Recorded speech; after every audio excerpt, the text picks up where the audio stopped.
በዓለማችን ላይ እንዳሉ ለማሰብ የሚከብዱ አስፈሪ ስራዎች። እናንተ እኔ በሆን አልሞክረውም ብላችሁ የምታስቡትና የምትፈሩት የሥራ አይነት የቱ ነው? ዛሬ በእርግጠኝነት የምትፈሩት ሥራ ቀላል መስሎ ይሰማችኋል። በዓለም ላይ እጅጉን አስፈሪ የሆኑና በጣም አስከፊ የሚባሉ ሥራዎችን እንኳን ቀላል የሚያደርጉ እውነተኛ አስፈሪ ሥራዎች አሉ። ከሚታገሉ አዞዎች አንስቶ እስከ ደፋር የኤሌክትሪክ መሐንዲሶች በዓለም ላይ ያሉት እጅግ አደገኛና አስፈሪ ሥራዎችን ለማወቅ አብራችሁን ቆዩ።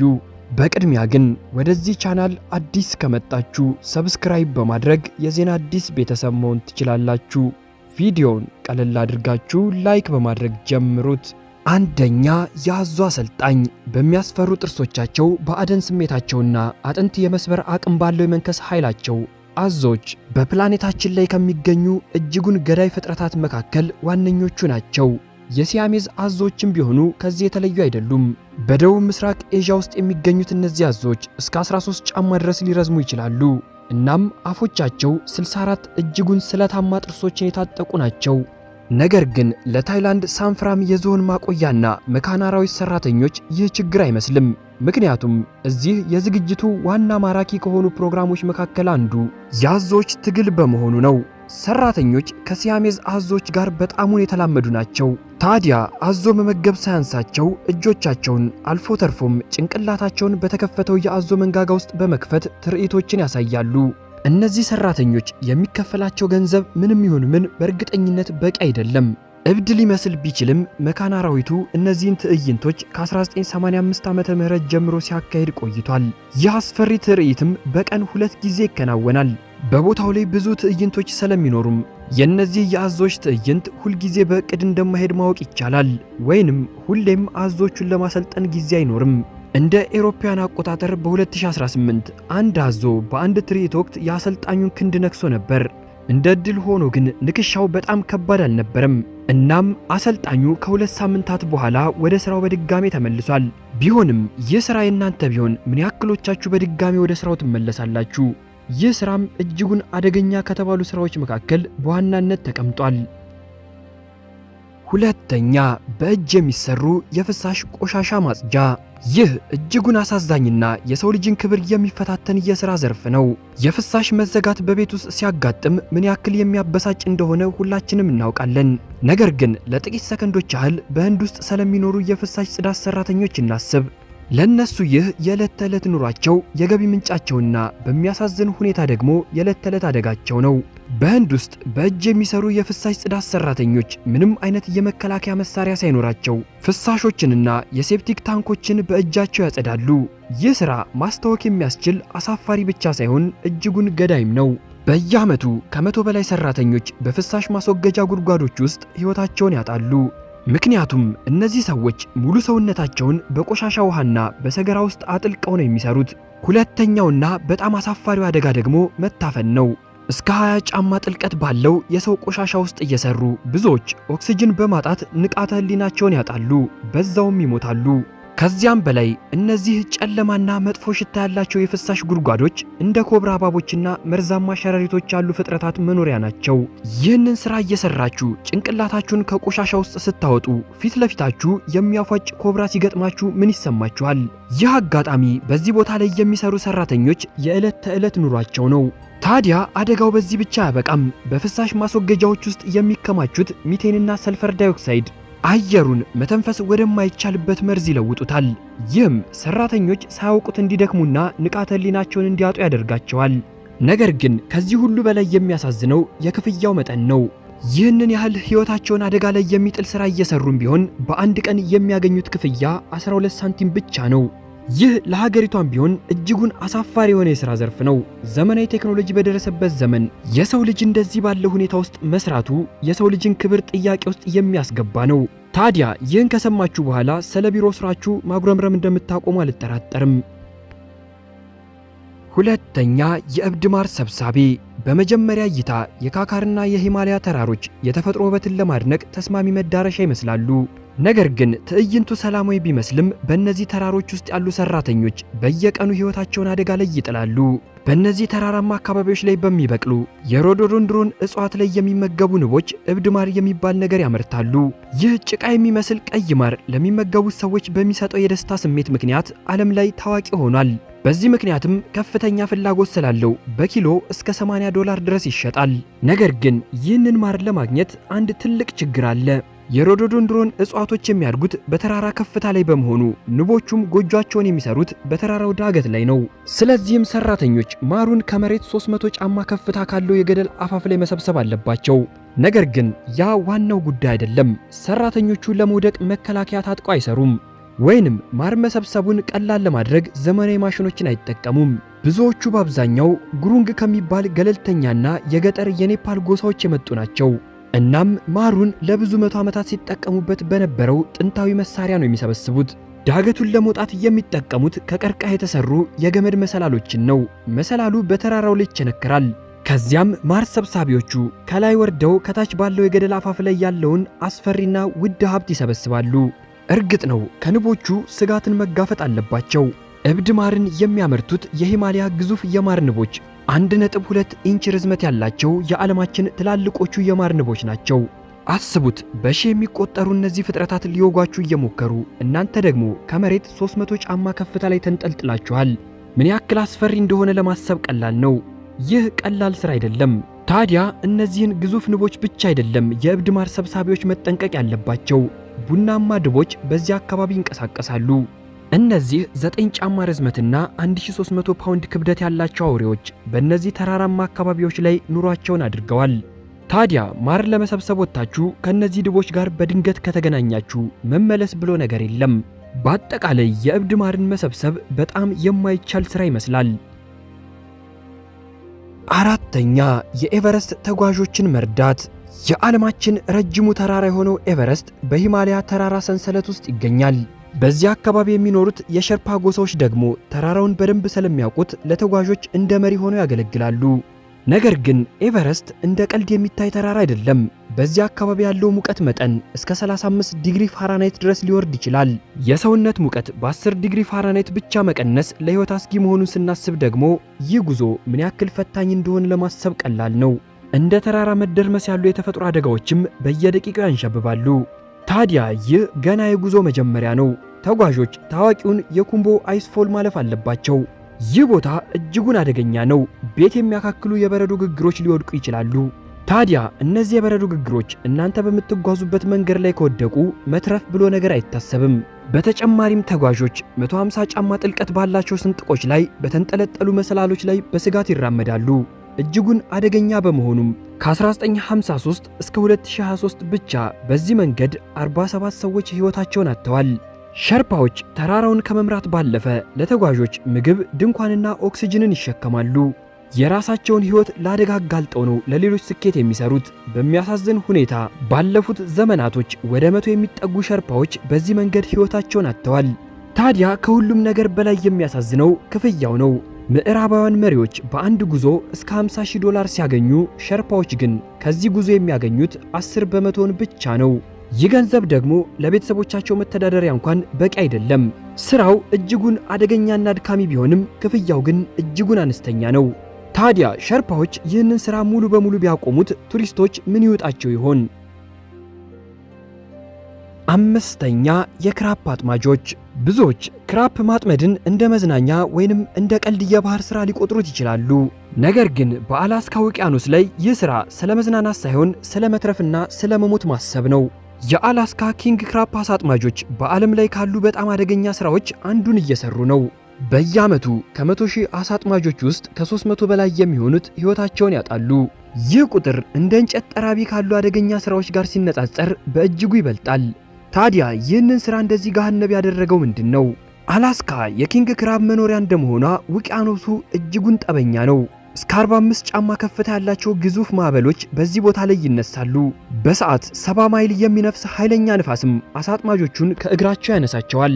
የሙቀት መጠኑም ቢሆን ከ20 ዲግሪ ፋራናይት በታች ይወርዳል። ሰራተኞቹም ሁልጊዜ በዛ ብርድ ውሃ ውስጥ ሆነው ነው የሚሰሩት። ለእነዚህ ሰዎች ሞት ሁልጊዜ በዙሪያቸው አለ።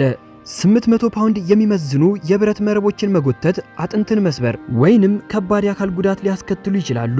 ታዲያ ይህ ብቻ ሳይሆን በስህተት ወደ ውሃ ውስጥ ከወደቃችሁ የውሃው የሙቀት መጠን ከ30 ዲግሪ ፋራናይት በታች ስለሚወርድ በውሃ ውስጥ 5 ደቂቃ እንኳን መቆየት አይቻልም፣ ሕይወትን ይነጥቃል። ከዚያም በላይ ከአደጋው ስፍራ በመቶ የሚቆጠሩ ማይሎችን ርቀው በመሃል ውቅያኖስ ላይ በመሆናቸው ድንገተኛ የአደጋ ጊዜ ሕክምናን ማግኘት አይችሉም። ታዲያ ይህ ሁሉ ሕይወትን የሚያሰጋ ነገር ለምን ያደርጋሉ? መልሱ አንድ ነገር ነው፣ እሱም ገንዘብ። በዚህ እጅግ አደገኛና አድካሚ የጥቂት ቀናት የክራፕ ማጥመድ ጉዞ አንድ አሳ አጥማጅ ብቻውን እስከ $50,000 ድረስ ማግኘት ይችላል። በአደገኛ ውቅያኖስ ላይ መታገል፣ ለቤተሰብ ሲባል ሕይወትን መስዋዕት ማድረግ፣ ይህ የአላስካ የክራፕ አሳ አጥማጆች የዕለት ተዕለት ሕይወታቸው ነው። ስድስተኛ የውሃ ውስጥ ብየዳ። የአላስካው የክራፕ አሳ አጥማጆች ሕይወት ከባድ ቢመስልም ቢያንስ ጀልባ ላይ የመቆም ዕድል አላቸው።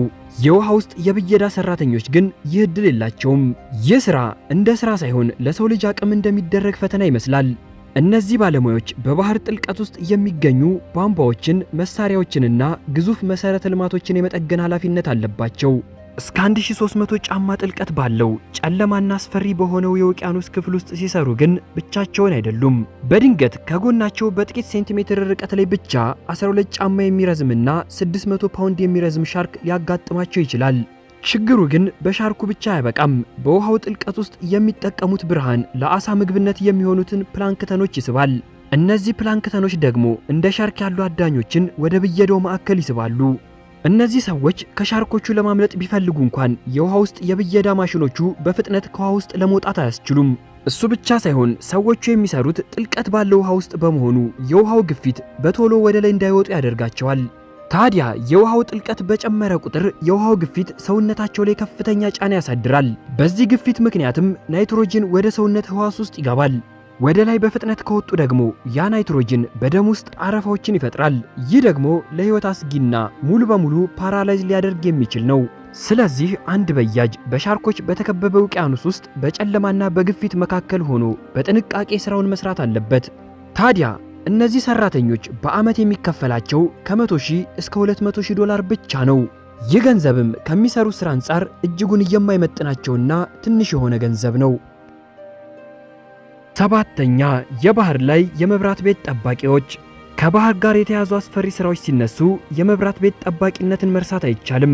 ዛሬ የምናያቸው የቴክኖሎጂ ምቾት ባልነበረበት ጊዜ የመብራት ቤት ብርሃን የሚገኘው በነዳጅ ከሚንቀሳቀስ እሳት ነበር።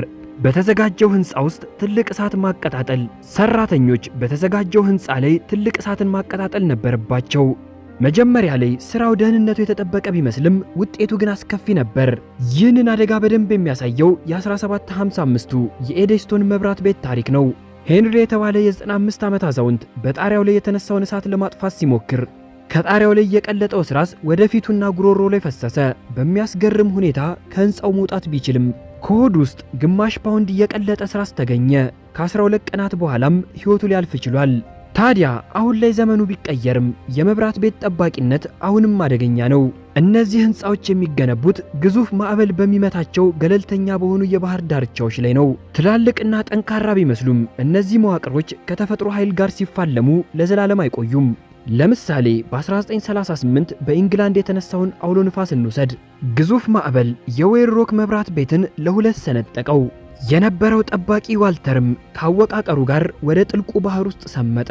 ጠባቂው ከዛ በኋላም ቢሆን አልተገኘም። ዛሬም ቢሆን እነዚህ ሰዎች በብቸኝነትና በአደጋ ውስጥ ተከበው ይሰራሉ። ከዚህ ሁሉ ስጋት ጋርም የሚከፈላቸው አማካኝ ደሞዝ በዓመት $45,000 ብቻ ነው። በእርግጥም ይህ ሥራ ለመንፈሰ ጠንካራ ሰዎች ብቻ የሚሆን ነው። ስምንተኛ የብረት ሰራተኞች። ከኤፍል ታወር እስከ ኢምፓየር ስቴት ህንፃ ድረስ ዓለማችን በሚያስደንቁ ግዙፍ መዋቅሮች የተሞላች ናት። ታዲያ ስለነዚህ ኪነ ህንፃዎች ሲነሳ ሁሉም አእምሮ ውስጥ አንድ ጥያቄ ይፈጠራል። እነዚህ ግዙፍ የብረት አጽሞች መጀመሪያ እንዴት ተገነቡ? መልሱ ደግሞ እነዚህ የብረት አጽሞች የተገነቡት በእነዚህ የብረት ሰራተኞች ነው። የነሱ ሥራ አዳዲስ ህንፃዎችን መገንባት፣ የቆዩ መዋቅሮችን መጠገንና የከተሞችን መልክ መቅረጽ ነው። ነገር ግን ይህንን ሥራ መስራት ልብ ድካም ላለበት ሰው አይሆንም። እነዚህን የብረት ሥራ ከሚሰሩ ሰራተኞች መካከል 45 የሚሆኑት በየዓመቱ ሕይወታቸውን ያጣሉ። እነዚህ ሰራተኞች በመሬት ላይ እንደ መጫወቻ ሳይሆን መሬት ላይ ከመውደቅ ለመዳን ታጥቀው ከመሬት በመቶ ከሚቆጠሩ ጫማ ከፍታ ላይ ነው የሚሰሩት። ለአንድ አፍታ አስቡት። በጣም ቀጭን በሆነ የብረት ምሰሶ ላይ እየተራመዱ በድንገት ኃይለኛ ንፋስ ቢገፋቸው ይህ ምን ያክል የሚያስፈራ ሊሆን እንደሚችል መገመት ቀላል ነው። አደጋው ከእግራቸው በታች ብቻ አይደለም፣ ከጭንቅላታቸው በላይም ነው። ግዙፍና ከባድ የብረት ምሰሶች በክሬን ሲነሱ የመውደቅ ዕድል አላቸው። ታዲያ እነዚህ ብረቶች ሲወድቁ ሰራተኛው ላይ ከወደቁ ምን ሊፈጠር እንደሚችል ማሰቡ ቀላል ነው። ሰራተኞቹ በሰማይና በምድር መካከል ሆነው ሕይወታቸውን በብረት ላይ ለሚገነቡት ግዙፍ ሕንፃዎች መስዋዕት ያደርጋሉ። ስለዚህ በሚቀጥለው ጊዜ የኤፍል ታወርን ሲጎበኙ ወይንም የኢምፓየር ስቴት ሕንፃን ሲያደንቁ ውበትን ብቻ ሳይሆን እነዚህን አንበሳ የሚመስል ድፍረት ያላቸውን ሰራተኞችን ያስቡ። የዛሬውን ዘመናዊ ዓለም የገነቡት በሰማይ መካከል ሕይወታቸውን የገበሩት እነዚህ ጀግኖች ናቸው። 9ኛ እንጨት ጠራቢ። ለአብዛኞቻችን በጫካ ውስጥ መጓዝ ከተፈጥሮ ጋር የምንገናኝበት የሰላም ጊዜ ነው። ነገር ግን የዛሬውን ታሪክ ከሰሙ በኋላ ወደ ጫካ ውስጥ ሲገቡ የሚሰማው ስሜት ፈጽሞ የተለየ ይሆናል። ምክንያቱም እንጨት ጠራቢነት በዓለም ላይ ካሉ በጣም አደገኛ ስራዎች ውስጥ አንዱ ነው። በየዓመቱ ይህንን ስራ ለመስራት ሲሞክሩ 82 ሰዎች ሕይወታቸውን ያጣሉ። ይህ ቁጥርም የስራውን አደገኝነት በግልጽ ያሳያል። እነዚህ ሰዎች በየቀኑ የሚይዟቸው መጋዞችና ሌሎች ዛፍ መቁረጫዎች በአንድ አፍታ ማንኛውንም ነገር ወደ ሥጋ መለወጥ የሚችሉ ገዳይ መሳሪያዎች ናቸው። ነገር ግን አደጋው መሳሪያዎቹ ላይ ብቻ አይደለም። በጣም ትልቅ አደጋ የሚመጣው ከራሱ ከዛፉ ነው። አንድ አማካኝ ዛፍ እስከ 5 ቶን ድረስ ይመዝናል። እንጨት ጠራቢዎቹ ዛፉ የት እንደሚወድቅ ለመተንበይ ከፍተኛ ጥረት ቢያደርጉም በተፈጥሮ ላይ 100% መተማመን አይቻልም። በተለይም የበሰበሰ ዛፍ ሲቆረጥ በጣም አስፈሪ ነው። ዛፉ የት እንደሚወድቅ ማንም አያውቅም። አንዳንድ ጊዜ ደግሞ ቅርንጫፎቻቸውን ለመቁረጥ ወደ ዛፉ አናት ይወጣሉ። ከዚያ ከፍታ ላይ ሆነውም የሚወድቁ ግዙፍ የዛፍ ቅርንጫፎችን መቋቋም አለባቸው። ታዲያ በዚህ ሥራ ውስጥ የጥቂት ሰከንዶች ስህተት ሕይወትን ይነጥቃል። ለመሆኑ ይህንን ያህል ሕይወትን አደጋ ላይ የሚጥለው ሥራ ክፍያው ምን ያክል ይሆን? ብዙዎቻችሁ ልክ እንዳለፉት ሥራዎች ከ100,000 እስከ 200,000 ዶላር ተገምቱ ይሆናል። ነገር ግን ይህ ፈጽሞ አይደለም። አማካኝ የአንድ እንጨት ጠራቢ ዓመታዊ ደሞዙ 50,000 ዶላር ብቻ ነው። እንዲህ ላለው አደገኛ ሥራ ይህ ክፍያ በእጅጉ ዝቅተኛ ነው። በእርግጥም ይህ ሥራ ለድፍረቶች ብቻ የሚሆን እንጂ ለብዙዎች የሚታሰብ አይደለም። 10ኛ ዘላዮቹ የእሳት አደጋ ሰራተኞች። የእሳት አደጋ ሰራተኛ መሆን በራሱ አደገኛ እንደሆነ ሁላችንም እናውቃለን። የሚነድ ሕንፃን መዋጋት ቀላል ነገር አይደለም። ነገር ግን ጭስ ተላላፊ የሚባሉትን ልዩ የጀግኖች ቡድን ስታቁ የሕንፃ ላይ እሳት ምናልባትም እንደ ቀልድ ልታዩት ትችላላችሁ። እነዚህ ሰዎች ከአውሮፕላን ውስጥ የሚዘሉ የእሳት አደጋ ሰራተኞች ናቸው። ለብዙዎቻችን ስካይ ዳይቪንግ ወይንም ከአውሮፕላን ላይ መዝለል ትልቁ የህይወት ፍርሃት ሊሆን ይችላል። ለነሱ ግን ይህ የዕለት ተዕለት ተግባራቸው ነው። እነዚህ የጭስ ተላላፊ ሰራተኞች የሚሰማሩት ባቡርም ሆነ መንገድ በማይደርስባቸው እጅጉን ሩቅ በሆኑ የዱር እሳት አካባቢዎች ነው። የያዛቸው አውሮፕላን በእሳት በተከበበው ጫካ ላይ ይበራል። እነሱም ፓራሾታቸውን በመጠቀም እንደ ገሃነም በሚቃጠለው ምድር ላይ ዘለው ይወርዳሉ። ከነሱ ጋር የሚያስፈልጋቸው መሳሪያም በፓራሾት ለብቻው ተጭኖ ይወርዳል። ነገር ግን ትልቁ ጥያቄ የሚነሳው እዚህ ጋር ነው። የእሳት አደጋ መኪና የለም፣ የውሃ ቦይ የለም። ታዲያ እነዚህ ሰዎች እሳቱን እንዴት ነው የሚያስቆሙት? ይህ የብዙዎች ጥያቄ ነው። ጭስ ተላላፊዎች የሚጠቀሙት የእሳት መከላከያ መስመር ወይንም ፋየር ብሬክ መንገድን ነው። እሳቱ እየተስፋፋ ያለበትን የነዳጅ ምንጭ በፍጥነት በመቁረጥና ጉድጓዶችን በመቆፈር እሳቱ ወደ ሌላ ቦታ እንዳይዛመት ማድረግ ነው። የሰው ኃይል ጉልበትንና ጥበብን ብቻ በመጠቀም ከግዙፉ የዱር እሳት ጋር ይፋለማሉ። ይህ እጅጉን ከፍተኛ ክህሎትና ድፍረት የሚጠይቅ ሥራ ነው። ስለሆነም በዩናይትድ ስቴትስ በሙሉ የሚገኙት ከ400 የማይበልጡ የጭስ ተላላፊዎች ብቻ ናቸው። ይህንን ያህል ከፍተኛ አደጋ እየተጋለጡ ክፍያቸው ስንት ነው ብሎ ያስቡ ይሆናል። እነዚህ ሰዎች አንድ ሰዓት ለማጥፋት በሚሄዱበት ጊዜ 50,000 ዶላር ይከፈላቸዋል። ታዲያ ብዙዎች የሚስማሙበት ይህ ክፍያ ለዚህ ሥራ እጅጉን አነስተኛ መሆኑን ነው። 11ኛ የድልድይ ግንበኞች። ከሳን ፍራንሲስኮ ጎልደን ጌት እስከ ለንደን ታወር ድልድይ ድረስ ዓለማችን በአስደናቂ መሻገሪያዎች የተሞላች ናት። ነገር ግን እነዚህ ግዙፍ የብረት ድልድዮች የተገነቡት የራሳቸውን ሕይወት ለሌሎች መተላለፊያ በሰጡ ጀግና ግንበኞች ነው። በቻይና የሚገኘውን አዚሃይ ድልድይን እንደ ምሳሌ እንውሰደው። 4000 ጫማ ርዝመት ያለው ይህ ግዙፍ ድልድይ ከምድር በላይ 1102 ጫማ ከፍታ ባለው ገደል ላይ ተዘርግቷል። ይህ ማለት ግንበኞቹ የኤፍል ታወርን ከፍታ በሚያክል ቦታ ላይ ሆነው ስራቸውን ያከናውናሉ። እዚህ ከፍታ ላይ ሆናችሁ አንድ የተሳሳተ እርምጃ መሄድ ማለት ወደ 10 ሰከንድ ወደሚፈጅ ገደል ውስጥ መውደቅ ማለት ነው። ምንም እንኳን ዘመናዊ መታጠቂያዎች ቢኖሩም የድሮዎቹ ግንበኞች በታሪክ ውስጥ ያለምንም ከለላ ሲሰሩ እንደነበር የሚያሳዩ ምስሎች ምስክሮች ናቸው። የድልድይ ግንባታ አደጋ ግን ከፍታ ላይ ብቻ የተወሰነ አይደለም። የኒውዮርክ ብሩክሊን ድልድይ ታሪክን ብንመለከት በ1883 ላይ ፕሮጀክቱ ሲጠናቀቅ ቢያንስ 27 ሰራተኞች ሕይወትን ነጥቋል። አንዳንዶቹ ከሚሰራው ከግዙፉ ግንቦች ላይ ወድቀዋል። አንዳንዶች ደግሞ ከድልድዩ ላይ በሚወድቁ ቁሶች ተመተው ሕይወታቸውን አጥተዋል። የሚያሳዝነው ደግሞ እነዚህ ሰዎች ይህንን ሁሉ አደጋ ተጋፍጠው የነበሩት በቀን $2 ብቻ ነው። ይህም በዛሬው የገንዘብ ተመን $45 ማለት ነው። ዛሬ ላይ የድልድይ ግንበኞች በአማካኝ $60,000 ይከፈላቸዋል። ቢሆንም ግን ከስራው አደጋ ጋር ሲነጻጸር ገንዘቡ በእጅጉ ትንሽ ነው። 12ኛ የኤሌክትሪክ መስመር ሰራተኞች። በድንገት ቤታችሁ መብራት ሲጠፋ ምን ይሰማችኋል? በእርግጥም በጣም ያበሳጫል። ነገር ግን መብራት ሲጠፋ የምንበሳጨው እኛ ብቻ ሳንሆን የኤሌክትሪክ መቆራረጥን ለመጠገን ወደ አደገኛ የኤሌክትሪክ መስመሮች ላይ የሚወጡ ሰራተኞችም በእጅጉ ይበሳጫሉ። የኤሌክትሪክ መስመር ሰራተኞች ሥራ ቀላል አይደለም። የፍጆታ ምሰሶዎችን መውጣት፣ ከከፍታ ጋር መታገልና በማይመች የአየር ሁኔታ ውስጥ መስራት የዕለት ተዕለት ተግባራቸው ነው። ለምሳሌ በደቡብ ቻይና ዳንግዶንግ ውስጥ የሚሰሩ ሰራተኞች ከባህር ጠለል በላይ 3280 ጫማ ከፍታ ላይ ባሉ ተራሮች ላይ የኤሌክትሪክ መስመሮችን ለመጠገን ይወጣሉ። ታዲያ እነዚህ ሰራተኞች የሚፈሩት ከፍታውን ብቻ አይደለም። ከከፍታው በላይ እነዚህ ሰራተኞች ሊሰሩ የሚሄዱባቸው ቦታዎች በእጅጉ ከከተማ የራቁ በመሆናቸው ለዱር እንስሳት ጥቃቶች የተጋለጡ ናቸው። እሱ ብቻ ሳይሆን በየጊዜው የሚነሱ አውሎ ንፋሶች ፈተና ናቸው። እናንተ አስቡት 3200 ጫማ ከፍታ ያለው ቦታ ላይ ሆናችሁ አውሎ ንፋስ ሲያንገላታችሁ። ታዲያ ከዚህ ውጪ እነዚህ ሰዎች ላይ ትልቅ አደጋ የሚደቅንባቸው የኤሌክትሪክ መስመሮቹ ራሳቸው ናቸው። እነዚህ ሰራተኞች የሚሰሩት ቢያንስ 11000 ቮልት በሚሸከሙ ስርዓቶች ላይ ነው። እስቲ አስቡት 2700 ቮልት ብቻ ለሞት በቂ ነው። ታዲያ 11000 ቮልት በሰውነት ውስጥ ቢገባ ምን ሊፈጠር ይችላል? በየዓመቱም ይህንን ሥራ ለመስራት ሲሞክሩ 42 ሰዎች ሕይወታቸውን ያጣሉ። 2400 የሚሆኑት ደግሞ ከባድና ቀላል የአካል ጉዳት ይደርስባቸዋል። ታዲያ እነዚህ ጀግኖች በየዓመቱ የሚከፈላቸው $80,000 ብቻ ነው። 13ኛ የሰልፈር ማዕድን አውጪዎች። በአሁኑ ሰዓት በዓለማችን ዙሪያ ወደ 50 የሚጠጉ እሳተ ገሞራዎች እንቅስቃሴ ላይ ናቸው። ከነዚህ ውስጥ አንዳንዶቹ ጭስ ብቻ ሲለቁ፣ ሌሎቹ ደግሞ ከ2000 ዲግሪ ፋራናይት በላይ የሆነ የላቫ ነበልባልን ይተፋሉ። ለማንኛውም ሰው ከነዚህ ቦታዎች ላይ መራቅ የተፈጥሮ ሕግ ነው። ነገር ግን በኢንዶኔዥያ ለሚገኙት የኢጄን እሳተ ገሞራ ማዕድን አውጪዎች ይህ ገዳይ ስፍራ የዕለት እንጀራቸው ነው። እነዚህ ሰዎች እየቆፈሩ ያሉት ወርቅ ወይንም አልማዝ አይደለም፣ የሰልፈር ክሪስታሎችን ነው። ሰልፈሮች ከክብሪት እስከ ባትሪ ድረስ ለምንጠቀምባቸው ነገሮች ወሳኝ ንጥረ ነገሮች ናቸው። ይህ ንጥረ ነገር ከእሳተ ገሞራው የውስጥ ክፍል በብረት ቧንቧ በኩል ወደ ላይ ይወጣል። ከዚያም ሲቀዘቅዝ ወደ ቢጫ ክሪስታልነት ይቀየራል። እነዚህ ሰራተኞች የሚፈጽሙት ሥራም የማይታመን ነው። ጠንካራውን ሰልፈር እየሰበሩ በጀርባቸው ላይ ባሉ ቅርጫቶች ላይ ይጭናሉ። በአንድ ጊዜም 200 ፓውንድ የሚመዝን ሸክምን ይጭናሉ። ይህ ከራሳቸው የሰውነት ክብደት በላይ ነው።